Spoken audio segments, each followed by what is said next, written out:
communicate with people and try to understand where they're coming from. That communication is the key part of communication is listening. It's not speaking effectively, though that is a very important aspect.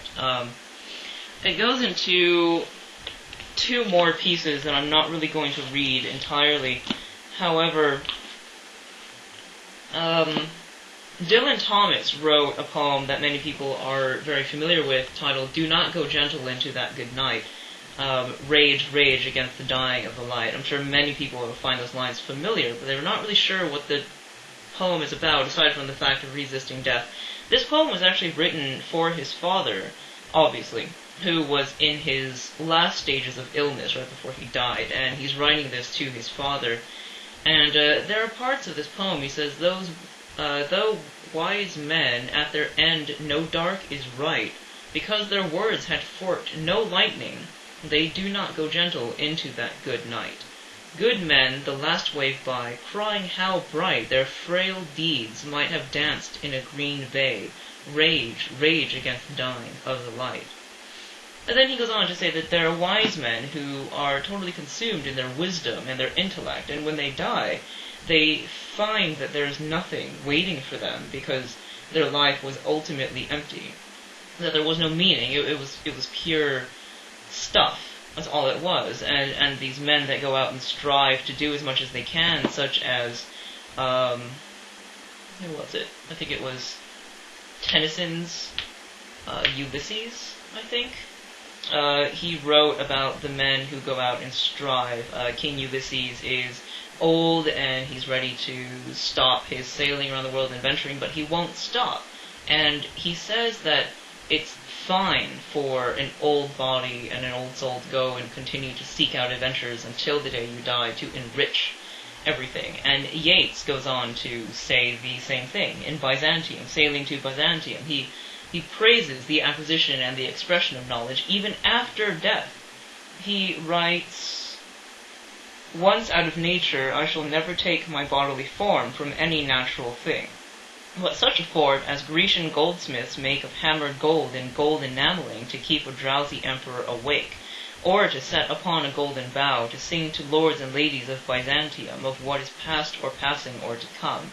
He praises the ongoing expression and teaching of knowledge, and Tennyson writes about Ulysses, who goes out and strives for new adventures in his old age until until the baths, quote, "the baths of all the western stars until I die," end quote.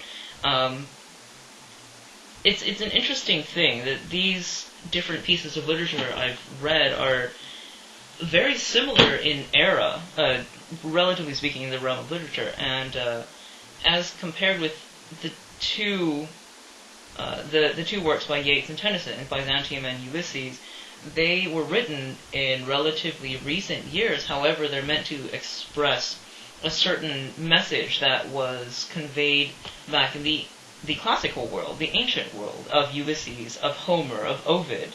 And what was important then may not be very important now, as compared to, you would take Ulysses, you would take the Iliad, compared to Hermann Hesse's Steppenwolf, or even Siddhartha, or even Eagleton's literary theory, where he doesn't really write any literature at all, except, though, as he says, literature is a variable term.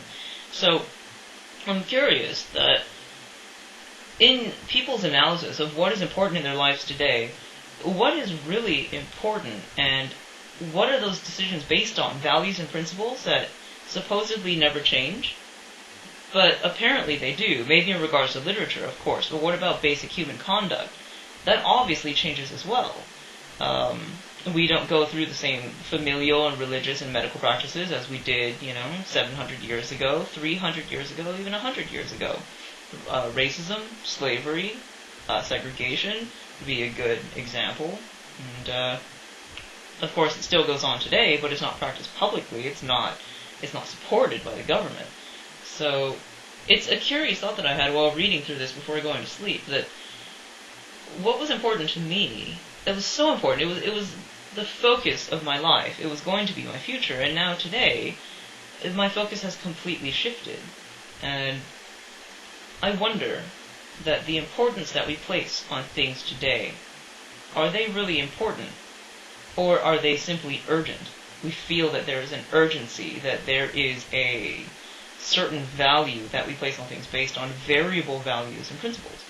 And it's a little unnerving to me, because as I make decisions through my life now, as I come to realize this on a more deeper level, it makes me really think about what lies at the core of my value system and my principles. So, if anything, this isn't a contemplative blog. This is more of something that I would give to the people that I am very close to, that this is something to take into consideration as you face difficulties and make decisions in your life, and you are faced with something that you are a little unsure of. When you make your decisions, don't make them based on urgency. Make them based on importance, and learn to principle your priorities and really understand what is truly important to you in your value system and base your decisions on that. So that's it. This is a fairly long blog, and I will end it here. So to all of my readers, thank you, and if you have any questions, let me know, specifically for my downline. So I will chat at you soon. Bye-bye.